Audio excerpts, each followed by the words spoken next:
I'd like to talk to you about a new way to investigate gastroesophageal reflux disease. My name's Dr. Hans van der Wal. I'm a nuclear medicine physician and professor of medicine at Macquarie University in Sydney.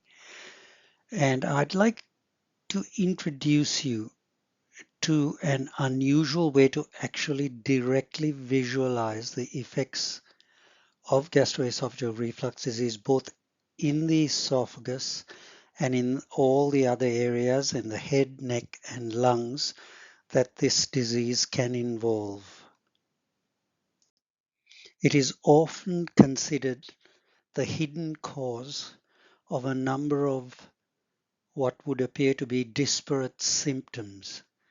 These would be things such as an annoying or repetitive cough, especially when you are lying down after a meal, recurrent sore throats or a change in your voice, blocked ears, recurrent sinusitis even after you've had surgery. Worsening asthma is perhaps the most disturbing of these. What if it's all just one thing? I'd like you to keep watching as I introduce you to a number of important things about your symptoms. Most people, doctors included, seem to consider that reflux is heartburn. That is true in about 50% approximately of all patients who have reflux. That's proven.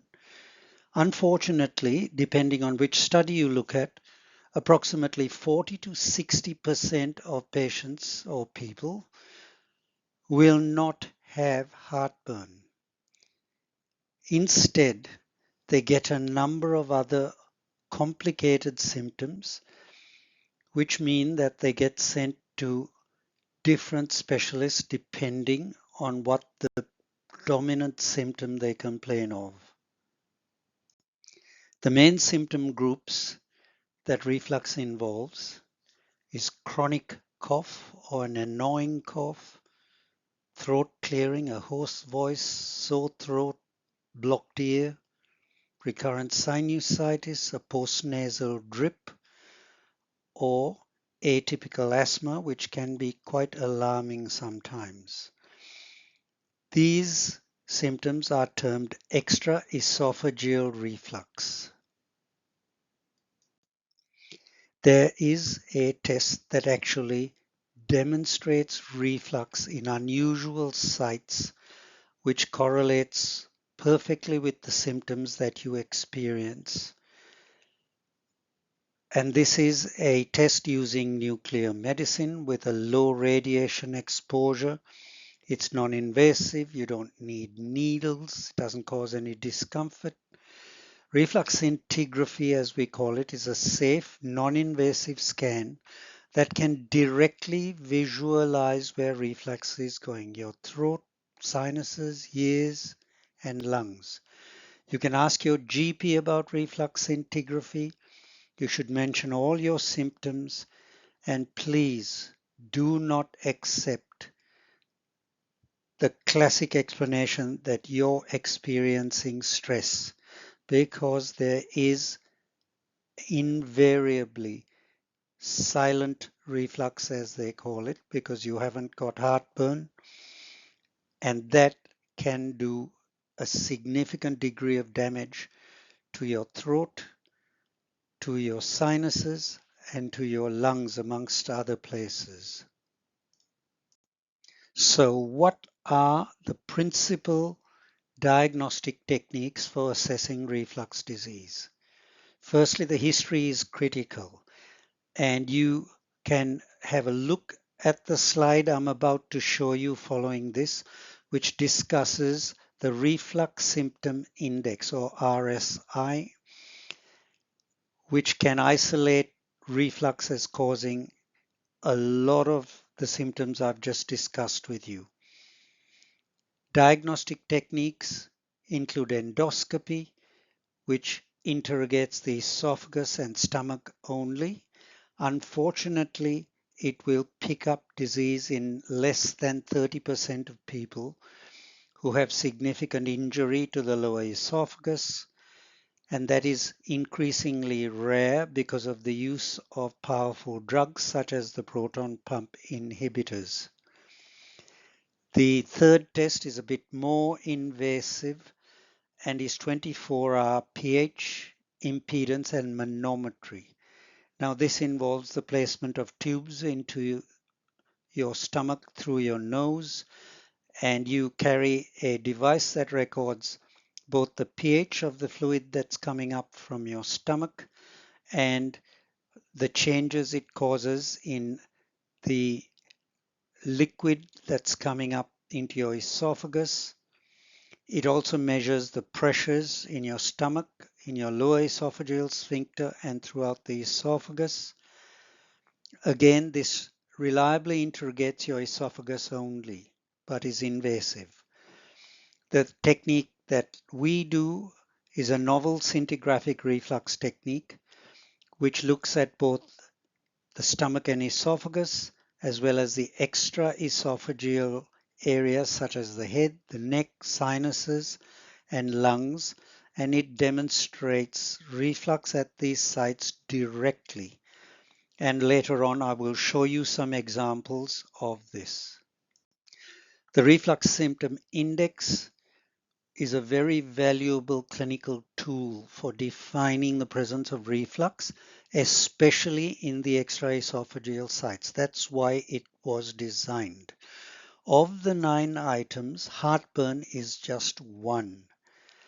And if you look at this, problems are reported as being 0, no problems, to being quite severe and disabling.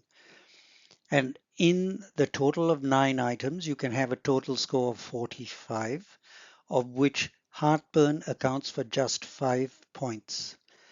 The way we define you as having a high probability of extraesophageal reflux is if your score is above 13 when you add up your responses to these 9 questions. Now, what endoscopy of the upper gastrointestinal tract demonstrates is mostly not much, as 70% of patients who are on therapy, especially the proton pump inhibitor therapies, will have no evidence of reflux or injury to usually the lower third of the esophagus. And if it is, it's called erosive esophagitis, and there's a classification. So you see breaks in the lining of the esophagus. It might be very fragile and bleed easily. You may get irregularities in the junctions.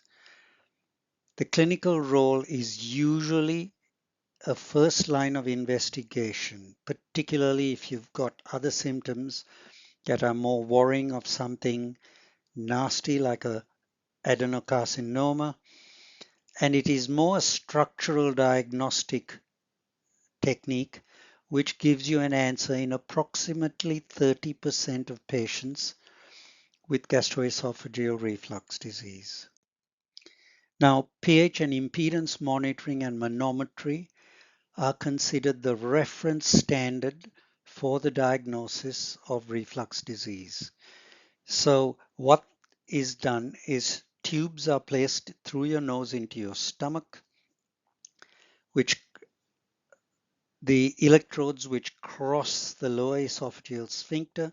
It measures the change in resistance as fluid rises from your stomach into the esophagus, and it shows you here with the impedance tracing that as fluid rises, you get a fall in the impedance. In the manometric study, you get a measurement of the pressures up and down the esophagus where there are breaks. You realize that there may be a wave of peristalsis descending the esophagus, and it tells you something about the sphincter pressures, especially of the lower esophageal sphincter. pH is also measured in the fluid, particularly in the lower third of the esophagus. Generally, by the time reflux reaches the upper esophagus, it is either weakly acidic or even alkaline due to the fact that the saliva you swallow has bicarbonate and neutralizes the acid as it rises in your esophagus. Now, the scintigraphic test I'm about to introduce you to has been validated with approximately 20 publications. It's been validated against the reference standard of pH, impedance, and manometry. It's also been demonstrated in normal volunteers, and its principal advantage over the other methodologies, it can show you reflux in the esophagus. It can also tell you about stomach function and the rate at which your stomach empties. And more importantly, it can show you reflux in unusual areas of your head, neck, and lungs.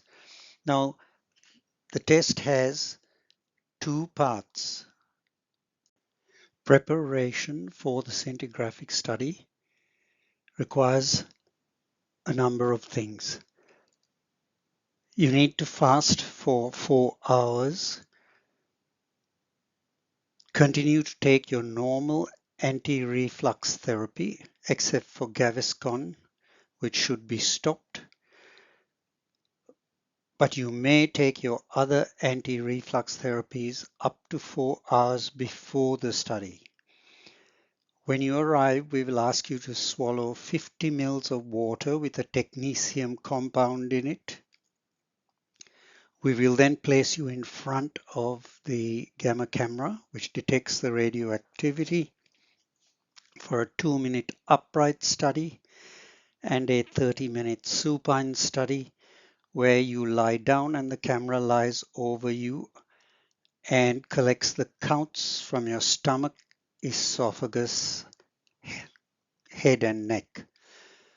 Following that, you will need to continue to fast for approximately 1.5 hours before we acquire the second part of the study, which we call SPECT-CT.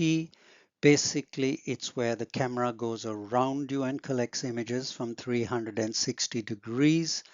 We then push you into a CT scanner, which takes images, and we fuse the nuclear medicine and CT radiology images to give us a picture of where reflux is. Now, the second part of the study will take between 12 and 15 minutes.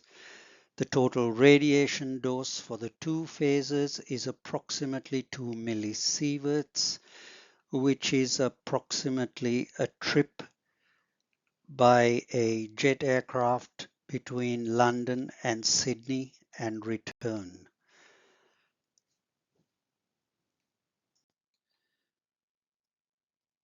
We ask you to swallow 50 ml of water with a small amount of technetium in it. We do 2 minutes of upright imaging, followed by 30 minutes of supine imaging where you lie under the camera, and this is the kind of image we get. So it shows you the stomach here and reflux rising up the esophagus up to the level of the pharynx. And this shows you a series of images. It's a dynamic study, so you can see it as a cinematic image. So that's the first part. About 1.5 hours later, we do a study where the camera will go around you and we take the nuclear medicine images and fuse them with a CT image to give us an accurate sighting of where reflux has lodged following its entry into the pharyngeal region. This is how we analyze the supine study. We draw a region of interest around the pharynx and the laryngopharynx, or your voice box here, and we look at what the counts are doing. That allows us to work out the frequency of how often reflux is getting in there. For example, in this patient, it's getting in 5 episodes during the 30 minutes of acquisition. At the same time, we measure your oxygen saturation with a probe on one of your fingers. And in this patient, you can see it starts at just about 99% saturation. And as the study is acquired and reflux, your aspirating reaches the lungs, the saturation starts to drop until it gets to about 92 at the end of 30 minutes. Once we fuse the nuclear medicine study with the CT we have acquired at the same time, it can show you the distribution of where refluxate has gone. In this study, you can see it in your laryngopharynx or LPR showing you the voice box activity. It also goes up into the oropharynx. The upper panel also demonstrates by the red arrows that there is reflux sitting in both maxillary sinuses, which you can see again in the third panel here. Further activity is also present in the right eustachian tube, again shown by the red arrow. And this shows you, in fact, the bottom panel shows you what happens when you do not realize that the reflux is stimulating the chronic inflammatory changes in your maxillary sinuses, and the bottom panel shows you recurrent sinusitis soon after surgery. The most damaging site for reflux is when it is microaspirated, meaning small amounts frequently aspirated into the lungs. And in the upper panel here, we show you a preoperative case where the patient had quite severe aspiration of reflux into the left lower lobe. And you can see the red areas in the left lower lobe here, which is demonstrated by the little arrowheads I put in. And following surgery, which was a fundoplication, where the stomach is wrapped around the lower part of the esophagus to boost its defenses against reflux. Following surgery, the volume of reflux is reduced and the patient has stopped aspirating tracer into their lungs. So these are the principal advantages of the technique that I have discussed and is available at our practice in Sydney and several other practices in Queensland. So let me summarize the advantages of this novel scintigraphic reflux test. We have patented it around the world and we have licensed a number of practices in Queensland that offer this service. And it is also available in Sydney at CNI Molecular Imaging. The test is pretty simple to undergo and painless. There are no injections involved. The duration of the test is about 2.5 hours in total. It requires fasting for approximately 4 hours before the test. It's capable of examining reflux in the esophagus and stomach.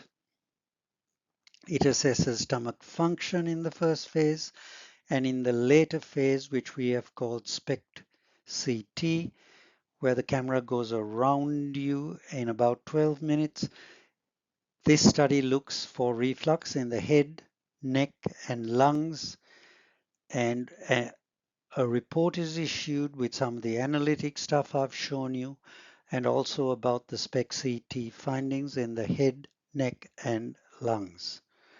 Thank you for listening.